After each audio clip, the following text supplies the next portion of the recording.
नमस्कार, मैं जगभूषण शर्मा। हमारी समस्त टीम की ओर से हमारे सभी दर्शकों को दीपावली महापर्व की हार्दिक बधाई, शुभकामनाएँ। ये त्योहार मंगलमय हो सबके लिए, ऐसी हमारी ईश्वर से प्रार्थना है। अब हम बात करते हैं अपने वीडियो की। इसमें हम जो जानकारी आपसे साझा करने जा रहे हैं, मुख्यतः वो 2 बिंदुओं पर है। एक ये 19 अक्टूबर 2025 को इंडियन एक्सप्रेस में एक खबर छपी है और एक आर्टिकल छपा है। वो पी चिदम्बरम साहब हैं, हमारे पूर्व कानून मंत्री रहे हैं, कांग्रेस के बड़े नेता हैं, उनका है। और ऑपरेशन जो खबर जो है वो ब्रह्मोस जो मिसाइल है उससे जुड़ी हुई है, क्योंकि लखनऊ में आप जानते हैं कि पहले यूनिट का वो एक लॉन्चिंग कह लें, उद्घाटन कह लें, तो उससे जुड़ी हुई है। तो जो शीर्षक है, जो उसका जो हेडलाइन है, मैं वो आपसे पढ़ रहा हूँ, जो कि राजनाथ सिंह जी के उस पर छपी है। Operation Sindoor was just a trailer. Now BrahMos can reach all of Pakistan. Rajnath, ये हमारे जो दीपावली के समय पर हम अपने देश की संस्कृति और दूसरी उस पर बातें करेंगे बाद में, लेकिन हम इसको समझना चाहते हैं हेडलाइन को। वो कह रहे हैं कि जो ब्रह्मोस जो है अब वो पूरे पाकिस्तान तक की मारक क्षमता रखती है। यहाँ पर ये तो बात बनती है। और जो ऑपरेशन सिंदूर था वो हमारा सिर्फ ट्रेलर था, एक झांकी थी, यूँ समझिए। अपने को ये जो शीर्षक है, थोड़ा सा इस मौके पर विशेषकर जो दीपावली महापर्व है, जहाँ सबकी शुभकामनाएं हम मानते हैं और ये भी मानते हैं कि जो अंधकार है वो किसी तरह का भी, अज्ञानता का हो या किसी और का हो, द्वेष का हो, वो मिटना चाहिए और आंतरिक रोशनी का प्रकाश सब जगह पहले। पूरे मानव जाति के लिए हम शुभकामनाएं मानते हैं। ऐसा हमारा जो है संस्कृति कह सकते हो, इस त्यौहार का महत्व कह सकते हो।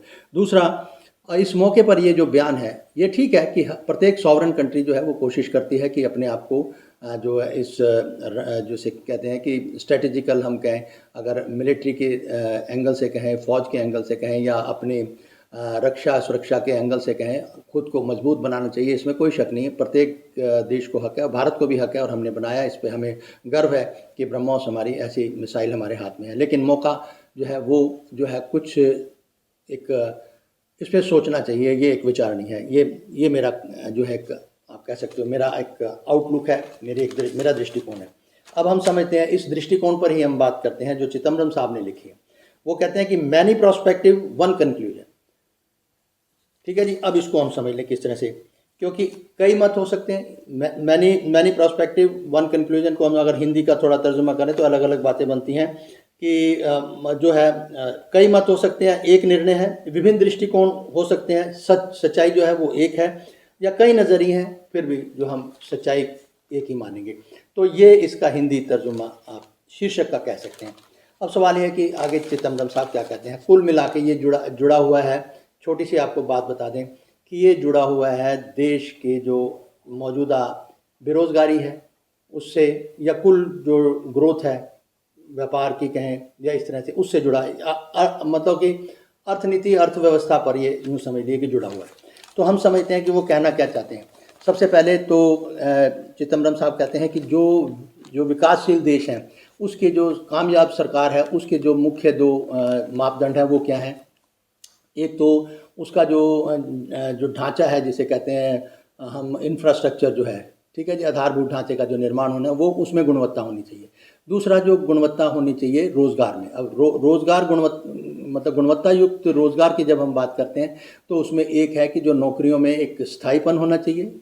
ठीक है जी, ये नहीं कि लाला ने 1 महीना रखा और दूसरे दिन कह दे कि कल से मत आना। एक तो ये है, और जो माहौल है, वातावरण है जहाँ काम करने वाला है, वो बड़ा स्वस्थ, हेल्दी होना चाहिए।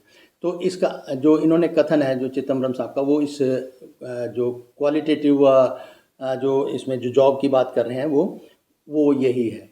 ठीक है जी। अब वो कहते हैं मापदंड, उन्होंने बताया कि विकासशील जो देश है उसकी कामयाब सरकार का मापदंड यही है। एक तो जो ढांचा है आधारभूत, ये जो मजबूत, अच्छा, गुणवत्ता युक्त होना चाहिए। आगे वो लिखते हैं जिस तरह से पुल गिरते हैं, एक ही बरसात आती है तो सड़क का ही नहीं पता चलता। ठीक है जी, ऐसी बहुत सारी बातों का यहाँ पर उन्होंने जो भवन बनते हैं वो कोलैप्स हो जाते हैं, गिर जाते हैं, पता ही नहीं चलता। तो ये कौन सा निर्माण, कैसा जो है हम आधारभूत ढांचा और किस तरह, किस दिशा में बढ़ रहे हैं। आगे वो हेल्प ले रहे हैं, जो है एक अपना हमारे आरबीआई के गवर्नर साहब रहे हैं, आज 93 के हो चुके हैं वो, डॉक्टर सी रंगाराजन। ठीक है जी।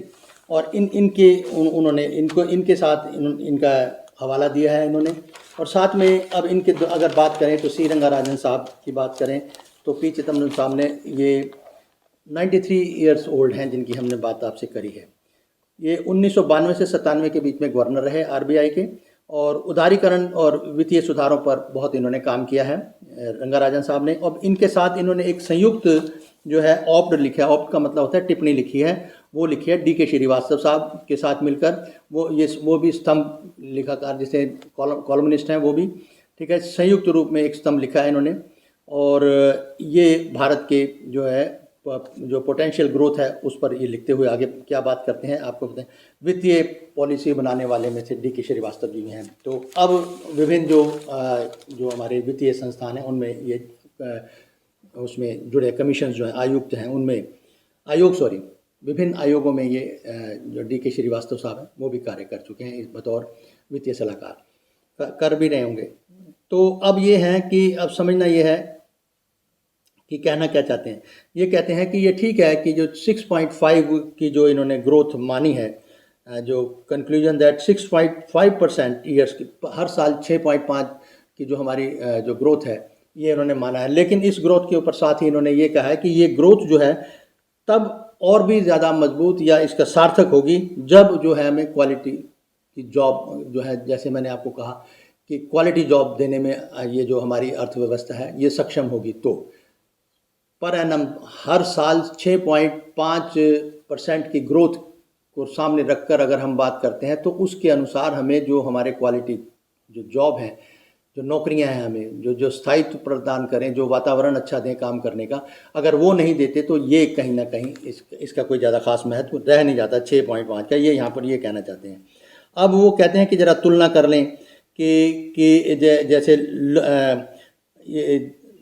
The rate keeps India in the group of country, जो ये कहते हैं I think an average growth rate of 6.5% years over several years, ये पिछले कई सालों से जो अगर ये जो ग्रोथ है ये ठीक है, मानते हैं। The rate keeps India in the group of countries with a lower middle income, ये उन देशों के ग्रुप में आती है जिनकी लोअर इनकम जो मिडल जो है ग्रुप है, लोअर मिडल इनकम, ठीक है जी।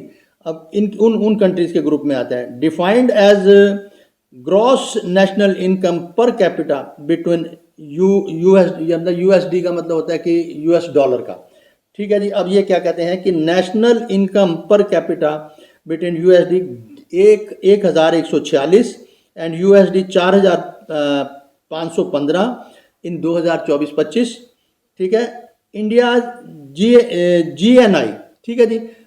जीएनआई का मतलब होता है कि ग्रॉस नेशनल इनकम में, ये इंडिया की भारत की जो ग्रॉस नेशनल इनकम है, अगर उसकी वो बात करते हैं तो यूएसडी जो है, जो यूएस के डॉलर की बात करें तो 2650 ये ग्रॉस हमारी भारत की जीएनआई है, ठीक है, 2024 तक। अब places it in the group of that include Egypt, Pakistan, Philippines, Vietnam and Nigeria. ये हमें ये जो 2650 की जो एनुअल जो हमारी ग्रॉस इनकम है, ये हमें कौन से कंट्रीज़ के ग्रुप में ले जाती है, तो उन्होंने बयान किया है यहाँ पर, ये है इजिप्ट में, Pakistan, Philippines, Vietnam and Nigeria. ये इतना भी अगर हम कर रहे हैं तो ये यहाँ पर आती है। अब आप ये एक तरफ हम कहते हैं बड़ी बड़ी बातें 3 ट्रिलियन और 5 ट्रिलियन वाली बातें हो रही हैं, और दूसरा हकीकत की भी हम थोड़ा गौर करें। वो अलग बात है कि अगर जहाँ तक है जो 5 ट्रिलियन होगी, जैसे भी होगी, the GNI per capita needs to double to get India out of the lower middle income group. अब जो जीएनआई का मतलब जो टोटल ग्रॉस इनकम जो 650 रुपये की जो 2024 तक है, इसका डबल जब तक नहीं आता तो ये हमें इस ग्रुप से जो आपको हमने बताया, Egypt, Pakistan, Philippine, Vietnam, Nigeria वगैरह, इस ग्रुप से बाहर आने के लिए हमें कम से कम 5000 जो है, जो 5000 जो है यूएसडी यानी जो यूएस डॉलर है, इस पर जो हमारी जीएनआई आती है, तब हम इस ग्रुप से बाहर आएंगे। तो ऐसी चीज़ें हैं। मैं इसलिए कह रहा था, ब्रह्मोस का जो राजनाथ सिंह जी का जो एक बयान है, जो हमारे रक्षा मंत्री हैं, उन्होंने कहा जी वो ट्रेलर था, ये जो, अरे जनाब, हम ये सोचना चाहते हैं कि भारत की जो आंतरिक समस्याएं हैं वो कितनी महत्वपूर्ण है, जैसे बेरोजगारी, अनपढ़ जो है, शिक्षा भी एक अपने आप में समस्या है, महंगाई समस्या है, ये बहुत सारी समस्या है, इस पर गौर करना चाहिए। और हम जो कुछ कहना चाह रहे हैं, सॉवरेन कंट्री है, हर एक पास अपने उसके जो वेपन्स बनाने की क्षमता होनी चाहिए, और बड़ा मैटर ऑफ प्राउड है, ठीक है, अगर ब्रह्मोस हमारी है, एक शक्तिशाली मिसाइल बनी है, बहुत खुशी की बात है।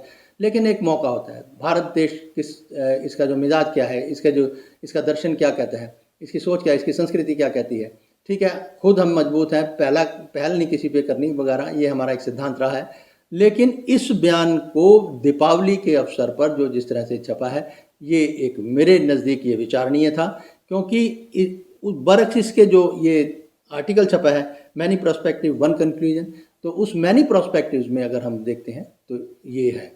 हाँ, एक और आपको बात बता दें कि और भी चीज़ें बहुत सारी ऐसी हो रही हैं। अभी पीछे एक 10 अक्टूबर को नरेंद्र मोहन गुप्ता जी जो जागरण के हैं, उनका जन्म दिवस था, वो फाउंडर रहे जागरण के ग्रुप। तो उनके यहाँ जाकर जो हमारे गृह मंत्री हैं अमित शाह जी ने एक बयान दिया था कि घुसपैठियों की वजह से जो है मुस्लिम आबादी बढ़ रही। ये भी एक ऐसा बयान है जिस पे हमें सोचना चाहिए कि आप ऐसे करिए कि सर्च कीजिए कि कितने घुसपैठिए 10 साल के अंदर आए हैं। उसका आंकड़ा मैं बता दूंगा कि मेरे ख्याल है 10,000 कुछ एक साइड से आए हैं, और 700 या कुछ इस तरह से आंकड़ा दिखाऊंगा मैं आपको, आप देख लीजिएगा कि ये 10 सालों के बीच में है। और जो अरेस्ट कर लेती है बीएसएफ वगैरह, वो तो सारे का सारा एक जिसे कहते हैं पूरा जो उनका बही खाता है, वो सारे का सारा मेंटेन्ड होता है।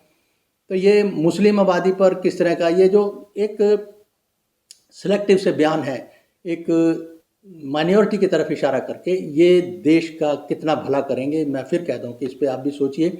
एक और बात बताता हूँ कि एक और 2017 के आसपास जब 2014 में ये गवर्नमेंट आई है बीजेपी की, और उसके आसपास 2-3 साल में एक और कर दिया था कि मुस्लिम आबादी बढ़ गई तो ये हिंदुओं को खतरा पैदा हो जाएगा, हिंदू खतरे में आ जाएंगे और उनके बराबर हो जाएगी।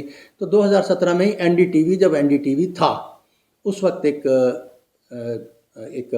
पूरी रिपोर्ट तैयार हुई थी, रवीश कुमार ने भी की थी और भी जर्नलिस्ट थे उन्होंने भी की थी।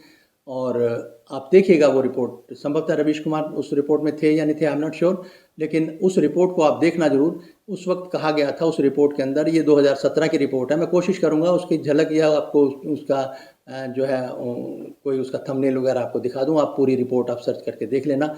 उस वक्त उन्होंने कहा था उस रिपोर्ट के अंदर, अगर किसी वजह से, बहुत बड़ा अगर है इसके साथ, अगर किसी वजह से भी मुस्लिम आबादी किन्हीं कारणों से हिंदुओं के बराबर आती है तो 200 साल लगेंगे।